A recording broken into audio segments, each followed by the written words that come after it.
Saudara, Polda Aceh memusnahkan 1,3 ton lebih ganja, sabu dan kokain Senin sore. Barang bukti tindak pidana narkotika tersebut dimusnahkan depan Aula Presisi Polda Aceh. Barang bukti yang dimusnahkan yaitu 1.381,5 kg yang terdiri dari 1,3 ton ganja, 80,5 kg sabu beserta kokain 1 kg. Proses pemusnahan sabu dan kokain di depan Aula Presisi Polda Aceh dengan cara dilarutkan dalam cairan pencuci keramik menggunakan tempat pemanas dan dibuang ke parit. Sedangkan ganja di halaman belakang Mapolda Aceh dengan cara dibakar. Kapolda Aceh diwakili Dir RES Narkoba Kombes Pol Sobarmen mengatakan, barang bukti ini merupakan hasil pengungkapan kasus dalam jumlah besar selama 3 bulan terakhir.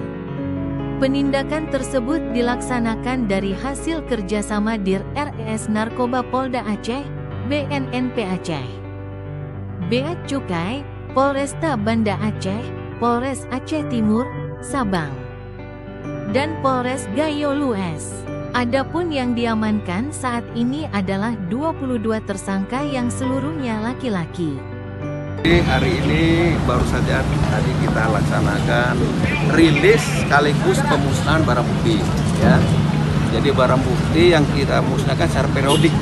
Memang setiap 3 bulan hasil tangkapan kita, baik dari direktorat maupun dari wilayah, dari Polres-Polres, itu kita kumpulkan. Nah, hari inilah kita tentukan untuk pemusnahannya. Nah, alhamdulillah pada hari ini selama 3 bulan itu sudah bisa kita amankan beberapa tersangka dan barang bukti. Antara lain ada ganja sebanyak 1,3 ton, kemudian sabu juga 80,3 kg, kemudian satu lagi kokain sebanyak 1 kg, ya. Kombes Pol Sobarmen mengatakan pemusnahan ini Polda Aceh mendapat dukungan dari Komisi 3 DPR. Bahkan anggota parlemen tersebut sangat antusias dan memberikan apresiasi atas rilis pengungkapan maupun pemusnahan barang bukti tindak pidana narkotika. Dari Banda Aceh, Fajar Online mengabarkan.